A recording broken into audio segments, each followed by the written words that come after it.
As humans, we're living longer than ever. In 1900, it was highly unlikely that a child would live to see their 60th birthday. Through the effects of medicine and science in treating disease and illness, scientists now think that our maximum lifespan could be 115 years old. Our average lifespan is increasing at such a rate that a child born today has a life expectancy of 5 hours longer than a child born yesterday. But even though we're living longer, we're spending more and more of this time in bad health. So what is ageing, and what can we do to make sure that we enjoy our old age rather than endure it?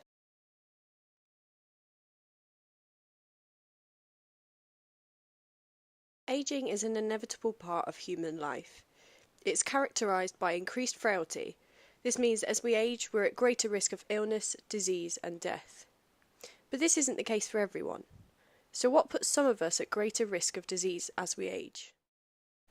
We spoke with Professor Janet Lord to find out how her research is helping us to live better for longer. Hello, I'm Professor Janet Lord and I'm the Director of the Institute of Inflammation and Ageing at the University of Birmingham. My research focuses on the molecular mechanisms that drive ageing. In particular, I'm interested in how ageing affects your immune system, so it increases your susceptibility to infections, to cancers, and also to autoimmune diseases. The reason I'm interested in ageing is that we have an ageing population. So the prediction is that by 2034, 1 in 4 of the population will be over 65 years old. So what changes do we experience as we age? I spoke to Joan and Mary, who attended weekly exercise class designed for older adults. I'm not as strong as I used to be.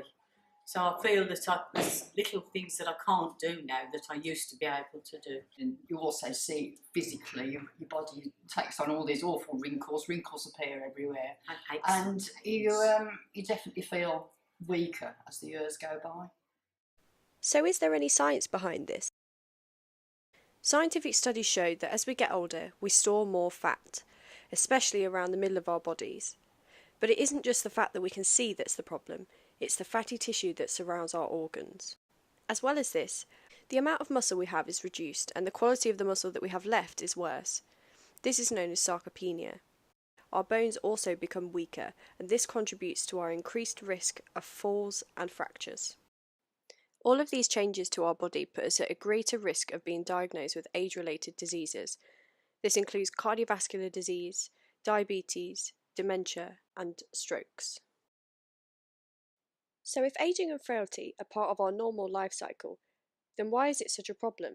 Why this is important is that as we get older, we're increasingly susceptible to a whole range of diseases. And we don't just acquire one of these diseases, most older adults are multimorbid. So in a recent analysis of data at the Queen Elizabeth Hospital, Birmingham, we found that 83% of the over 50-year-old patients had 4 or more conditions. So if all of these conditions are driven by ageing, what we should be doing is try to understand ageing and tackle that process directly. So despite all the advances in medicine and science, why are these levels of disease increasing? The amount of inflammation you have in the body increases with age. It's called inflammaging. And this is a process that increases your susceptibility to disease because it drives muscle loss, bone loss, and we now know it's also a factor in dementia as well. So what is inflammation? Some inflammation is good for us. You'll see that when you get a cut, if it gets infected, it will become red, warm to the touch, and it will swell up. So what actually happens? When you get a cut, the injured cells release chemicals that act as a 999 call for your immune system. They open up your blood vessels to clear a path for the immune cells to arrive quickly. Not only this, but the immune cells talk to each other by releasing chemicals called cytokines. Some of these cytokines tell the immune cells to keep on fighting. This increases the inflammation. We call these pro-inflammatory cytokines. Once the infection has been cleared, you no longer need the immune cells. So they release a different cytokine which tells the other cells that the infection is cleared and they don't need to fight anymore. These are called anti-inflammatory cytokines. As we get older, our body releases 2 to 4 times more pro-inflammatory cytokines. This means that our bodies are constantly in this state of fighting infection. We call this inflammaging. Inflammaging underlies a lot of these age-related diseases, including heart disease through the build-up of plaques in blood vessels, cancers of the lungs, prostate and pancreas, and rheumatoid arthritis. One of the findings of our research is that many of the things that we think of as normal aging, such as loss of muscle and bone, and also the decline in your immune system, turn out to be largely driven by our lifestyle, and in particular being far too sedentary, not being physically active enough. This has the consequence of affecting your muscles, that they're not able to regenerate quickly enough. But of course, another consequence is that you put weight on. The number of people in the world classified as obese has tripled since 1975. This is mostly due to our changes in lifestyle. We're consuming more calories from our food and we're exercising less, meaning that all these excess calories get stored as fat in our body. Importantly, this excess fat around our organs and stomach put us at a greater risk of developing these age-related diseases. So how does this extra fat in our body contribute to age-related diseases? And adipose tissue, unfortunately, doesn't just stop you doing your trousers up, it's a highly inflammatory organ. Similarly to inflammaging, fat in your body releases its own version of cytokines. These are called adipokines, and they promote inflammation. As we get older, we get more of this fat stored in our body. So these two factors superimposed upon each other make the inflammation even more chronic. This chronic inflammation is what underlies the increased diagnosis of age-related diseases. So what can we do to decrease this inflammation and ultimately help us live better for longer? A really easy thing to do that costs really nothing is to become more physically active. How this works is it reduces the amount of fat in the body if you lose weight, but moving muscle actually is anti-inflammatory. So muscle that moves and exercises a lot produces immune hormones that dampen down that inflammation and so slow or stop the aging process.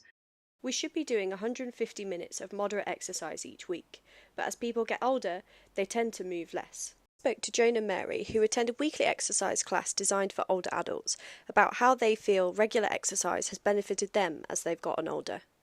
Balance and mobility mainly.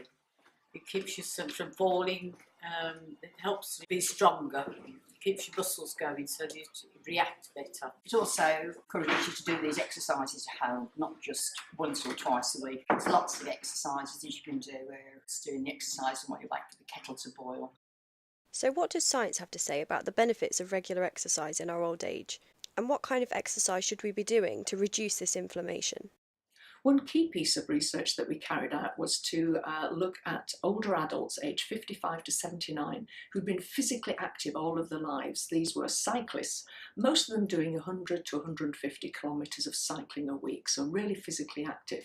And we examined all parts of their physiology. We looked at their heart function, their muscles, their bones, some of their hormones, and also their immune system.